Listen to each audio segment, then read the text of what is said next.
game was our only place to get information and obviously luster over these cars. Now let's get back.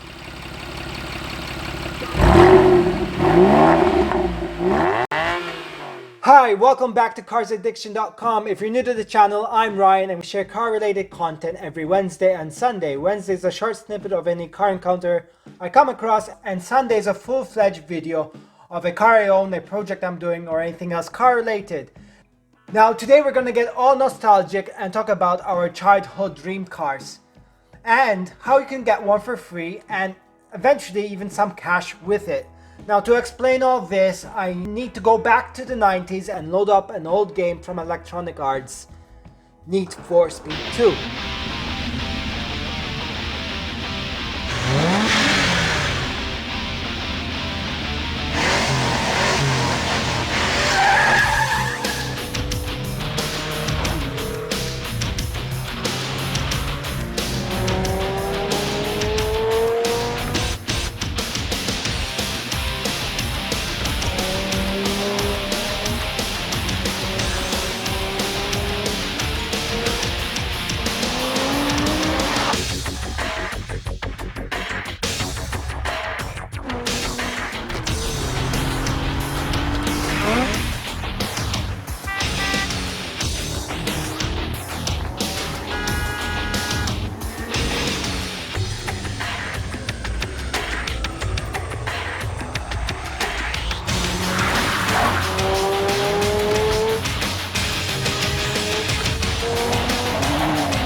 This game was released in Europe in 1997 and is one of my favorite games of the time.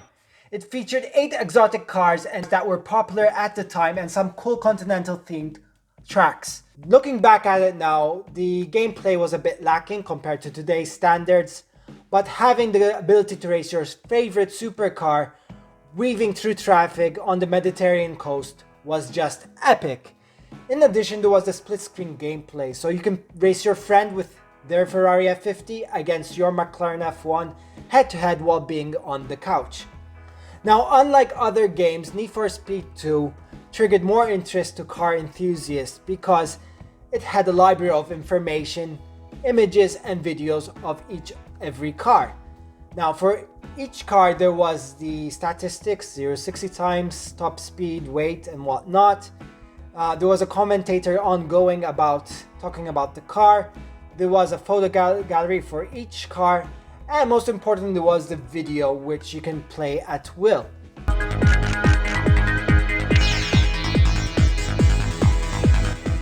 In keeping with its racing heritage and commemorating 50 years of Ferrari history, the Formula One inspired F50 represents a long line of automotive excellence and achievement. This stallion from the Ferrari stables is a 2-seat founded in Detroit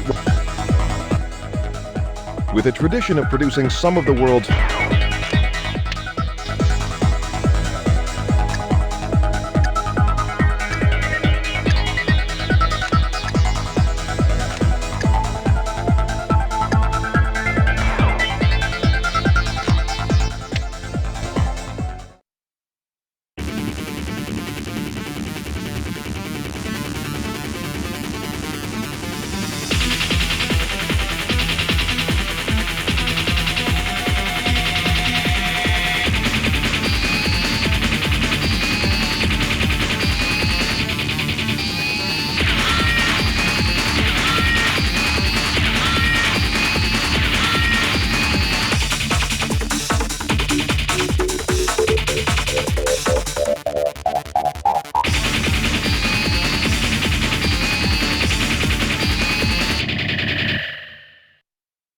Now, the image gallery was very important to me because I used to get my wallpapers from that. Used to use print screen for my 50-inch CRT monitor.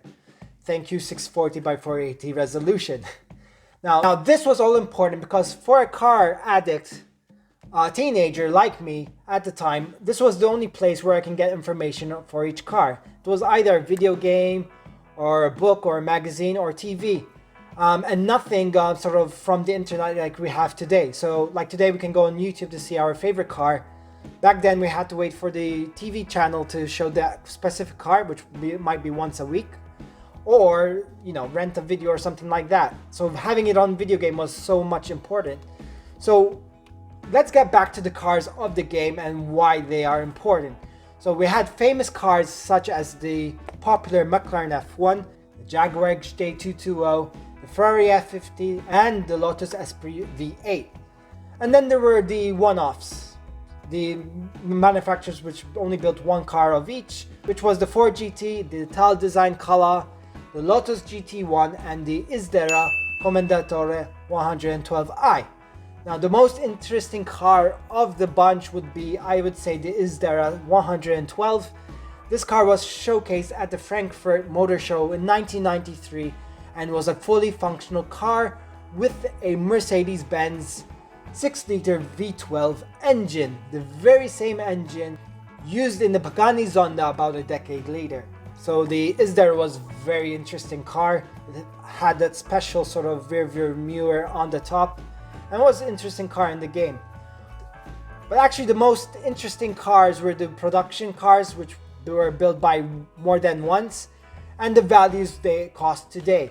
So let's start off with the Ferrari F50. So this car was released in 1995. At the time, it cost more or less $465,000 US. Now, if we cater for inflation, that would have been $862,000 US for today's money. But a recent auction sold the Ferrari F50 in 2021 for $3.7 million US, for over 4 times amount the original sticker price. So if you convinced your dad or your rich uncle or a bank to loan you the money to buy the Ferrari F50 back in 1997 and sold it this year, you would have made yourself 4 times as much as money selling the car. Go figure it out. But it's not all good news, because the Jaguar XJ220, which sold in 1993 for $580,000, and if we cater for inflation, that would be around $1 million US, you'll be selling the car today for around $472,000, which is more or less how much you bought it back in 93, even less. So you'll be losing money.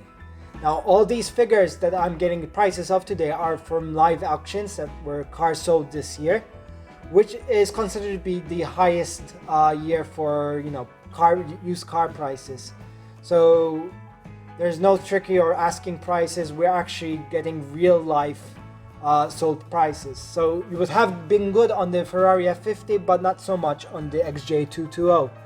Next on list is the Lotus Esprit V8, and unfortunately for this British manufacturer, it's the same story.